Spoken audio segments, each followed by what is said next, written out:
الشيطان الرجيم. بسم الله الرحمن الرحيم. ما شاء الله ولا حول ولا قوة إلا بالله العظيم. رب اشرح لي صدري ويسر لي أمري واحلل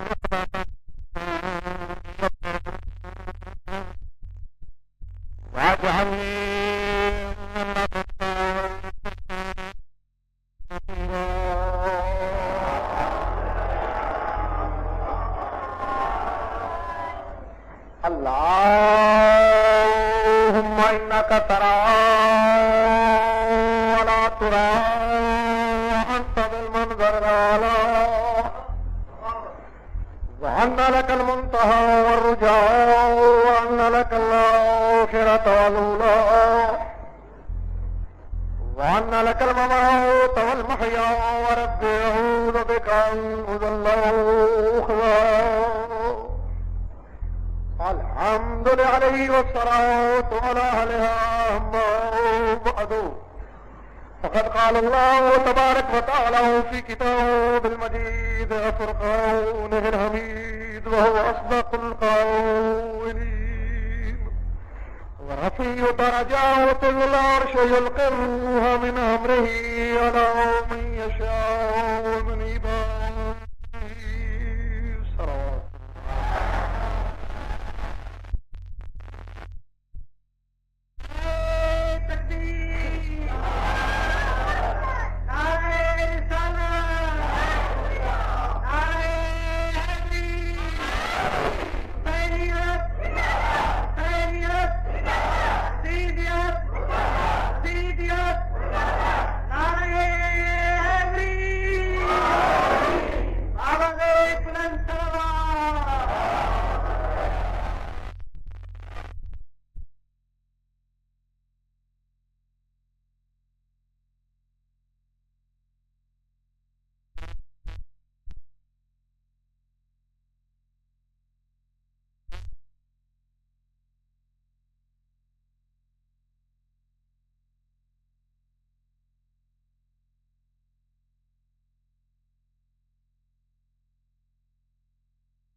فیصلہ آپ کو چھوڑتا ہوں. یہ تو مانتے ہو نا؟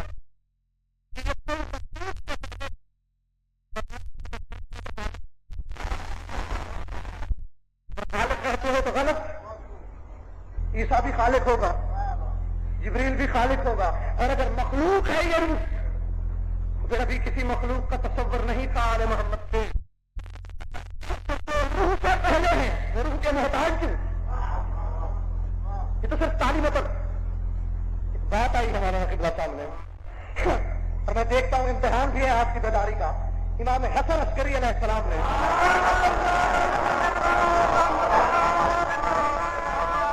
اور یہ جو میں پڑھنے لگا ہوں اسے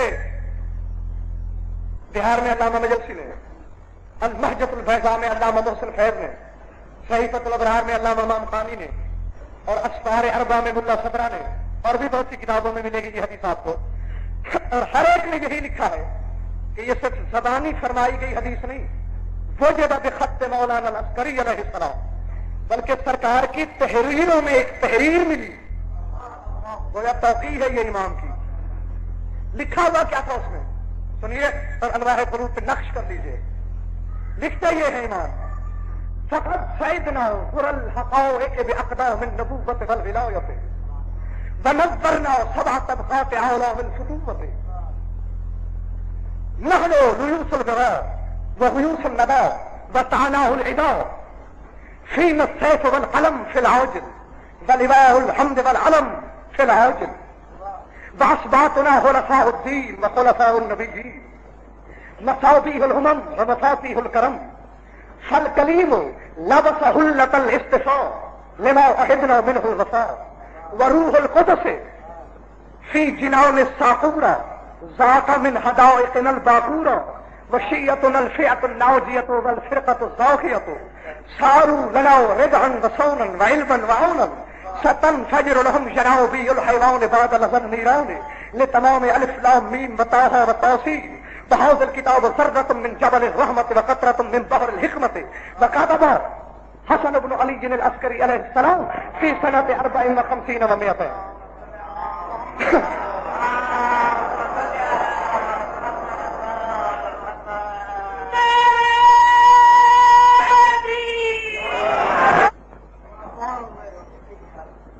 ہمارا کام برسنا ہے. تو جناب امیر المومنین کا بھی ایک فرمان آپ کو سنا دوں, میرے سامنے آ گیا. اور خصوصاً ان لوگوں کے لیے کہ رات بھی میں نے کہا تھا جو کہتے ہیں کہ یہ بھی اپنے وہ بھی اپنے اور اس سے جان نہیں چھوٹنے کی. ہاں, جناب امیر کا فرمان ہے, یہ ضروری نہیں ہر صاحب علم انسان کا بچہ بھی ہو. علم حاصل کر لینا اور بات ہے, انسانیت اور چیز ہے. جناب امیر فرماتے ہیں یزید العلم فی الاشراف شرفا وفی الارذال منخصتا وذما. شریف علم پڑھے تو اس کی شرافت بڑھتی ہے, اور رذیل علم پڑھے تو اس کی رذالت میں اضافہ ہوتا ہے. اور آگے تلین بھی ہے دندان شکن میرے مولا نے فرماتے کما الوزن فی الاسباف درا وفی فم العصائی صار سما, کہ جب آب نیسا برستا ہے تو اس دودھ کو لینے کے لیے صدف سطح دریا پہ آتے ہیں. سانپ بھی منہ کھولتا ہے, وہی قطرہ وہاں گوہر بنتا ہے, وہاں زہر. وہ خطرے کا قصور نہیں, کیونکہ ظرف میں جیسے سانپ کا وہاں زہر بن گئی, زندگیاں لینے لگی, اور وہاں چونکہ ظرف طاہر تھا خلوص سے لیا گیا, گوہر بن گیا. بس اسی طرح علم تو علم ہے, جس نے اس نیت سے پڑھا کہ علم اس لیے پڑھ رہا ہوں کہ باب العلم کی وکالت کروں گا, تو وہ علم نور کہلاتا ہے. اور جس کم وقت نے اس نیت سے پڑھا کہ بشریت کی حدیثیں ڈھونڈوں گا تو وہ علم توق لعنت بن کے گلے میں آتا ہے.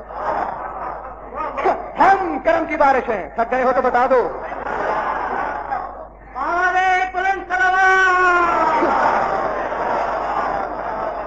میرے مطلب کا فکرہ تو وہی ہے جو روح سے متعلق ہے, لیکن کیونکہ یہ ساری عبارت ذرا پیاری لگی, یعنی گویا روح القدس کو بھی خیرات ہم نے عطا کی. ان کا کام ہے روح کی صفات کو اجاگر کرنا, اور آل محمد کا یہ کام نہیں بلکہ وہ مستر روح ہے.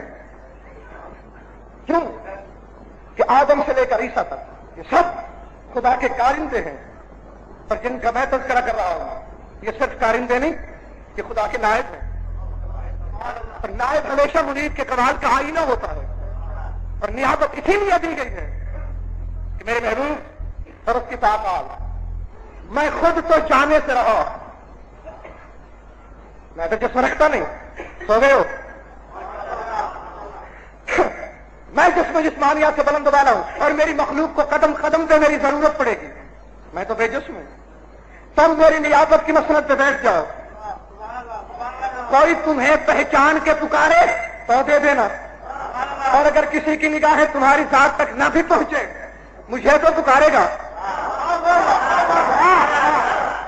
جب مجھے پکارے تو میری نیابت میں دے دینا، دیں گے دونوں صورتوں میں یہی، چاہے خدا کو پکارو چاہے ان کو۔ میں اس ضمن میں صرف ایک بات سنانے لگا ہوں آپ کو، اور پھر فیصلہ کرو کہ چاہے خدا کو پکارا جائے، آئیں گے جواب میں یہی۔ امام ششم دریائے دجلہ کے کنارے بیٹھے ہیں، کہنا چاہنے سن اللہ شاہد دجلہ سے جا شیخ کبیر، دجلہ کے کنارے تشریف رکھتے ہیں امام ششم، ایک بوڑھا آدمی سن رسیدہ شخص پہنچا، قدم بوسی کے بعد کہتا ہے یا سیدی عرفنی نفسک، مولا مجھے اپنا تعارف کرائیے، اپنی معرفت کرائیے کہ آپ کیا ہیں۔ چند لمحے امام نے دیکھا، میرا تعارف چاہتے ہو؟ ہاں، بجائے تعارف کرانے کے اپنے نوکروں کی طرف دیکھ کے فرماتے خذوہ بلکہ فی الیم، کہ اس بڈھے کو پکڑ کے دریا میں پھینک دو۔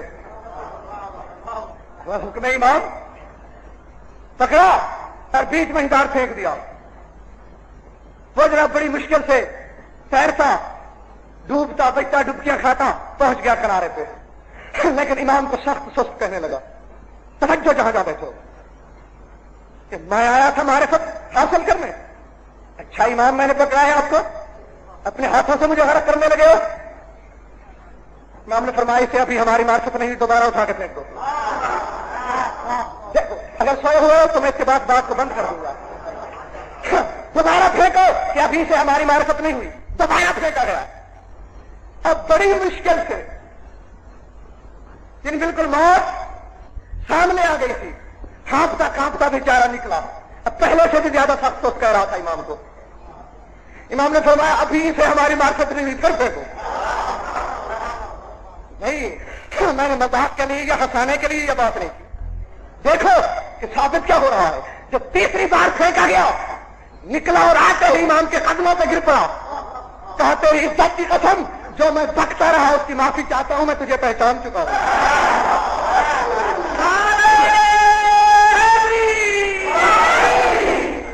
امام تو خاموش ہو گئے، لیکن جو صحابی تھے انہیں کہا یہ چکر کیا ہے بڑے میاں، 2 مرتبہ تو امام کی شان میں گستاخی کرتا ہوا اور تیسری بار آ کے قدموں سے لپٹ پڑا، یہ کیا ہوا؟ میں پہچان چکا، ہوا کیا؟ کہتا ہے استاد کی قسم جس نے اس کے سر پہ دستار ولایت رکھی۔ پہلی مرتبہ جب میں دنیا میں گیا، سمجھو ایک آفاقی اصول دے رہا ہوں علی ولی اللہ پڑھنے والوں کو، اور اس سے بڑا اصول ہے ہی نہیں دنیا میں، کہ جب پہلی مرتبہ مجھے پھینکا گیا میرے دل میں یہ خیال تھا کہ مجھے بچنا ہے، میں اپنے قوت بازو سے باہر نکلا، اس لیے میں نے امام کی شان میں گستاخی بھی کی۔ دوسری مرتبہ بھی مجھے یہی خیال تھا کہ امام تو مجھے ڈبونا چاہتا ہے، مجھے کسی طرح کنارے لگنا ہے۔ جب تیسری بار پھینکا گیا میری طاقت ہو چکی تھی ختم، نہ تو میرے ہاتھ پاؤں میں حرکت کی قوت موجود تھی، اور بڑھاپے کی وجہ سے نہ ہی تو سینے میں دم تھا۔ میں نے دیکھا مرنے لگا ہوں، امام تو وہی ہے جو غرق کرنا چاہتا ہے، اب کیوں نہ خدا کو پکاروں۔ اشرے کی تھکاوٹ ہے آپ لوگوں پر، میں فوراً کیا کیا ہو گیا،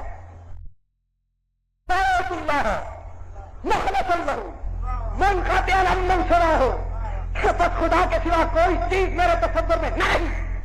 میں نے پوری دنیا بلا کر اللہ کی محبت میں کہا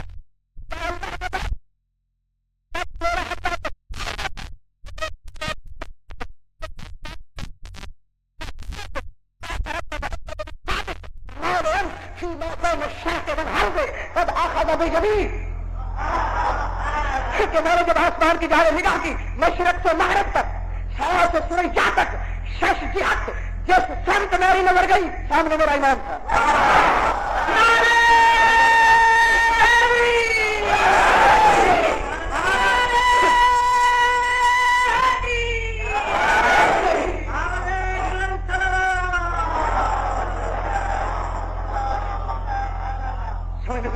سمجھ میں آ رہی بات؟ جدھر نہیں سوچنے والی بات ہے، اللہ پکارا خدا کو ہے،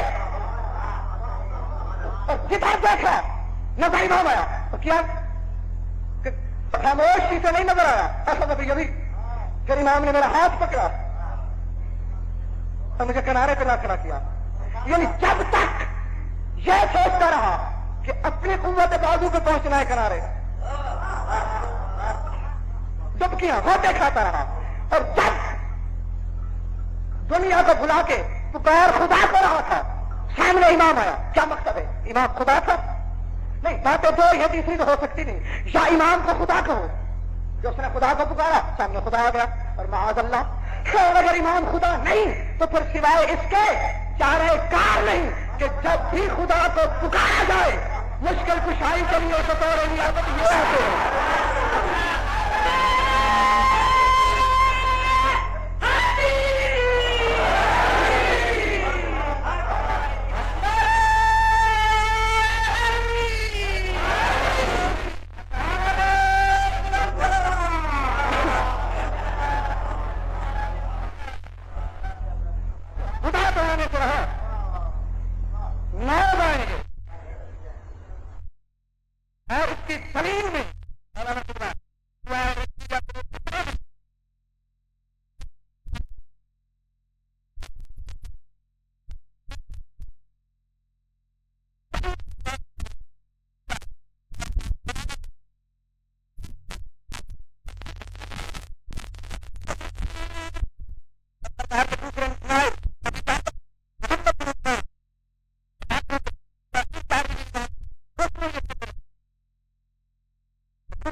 جس میں یہ فکر عالم بھی ہے، اس ایک فکر ہے جس میں یہ کہ فبہم ملاؤت سماعک وارزق حتی ظہر انت الہ الا اللہ۔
بھر دیے، اپنی زمینیں بھر دی، اور پھر ظاہر ہو گیا کہ تیرے سوا کوئی اللہ نہیں۔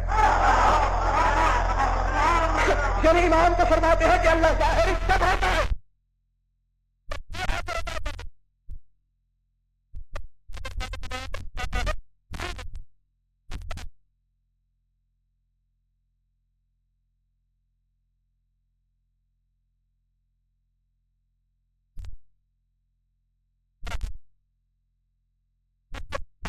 واقعہ میرے سامنے ہے،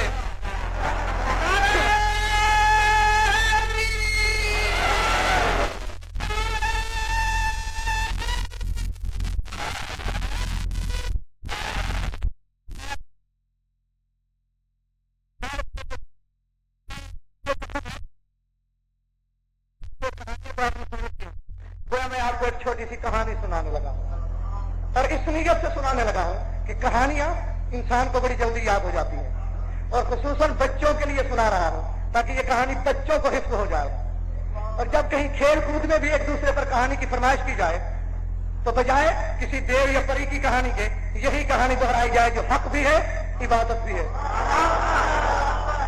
اور مشکل کشائی کا بین ثبوت بھی ہے۔ اور یہ کہانی اقبال بھائی میں نے اپنی طرف سے نہیں گھڑی، اسے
بڑا دیا تھا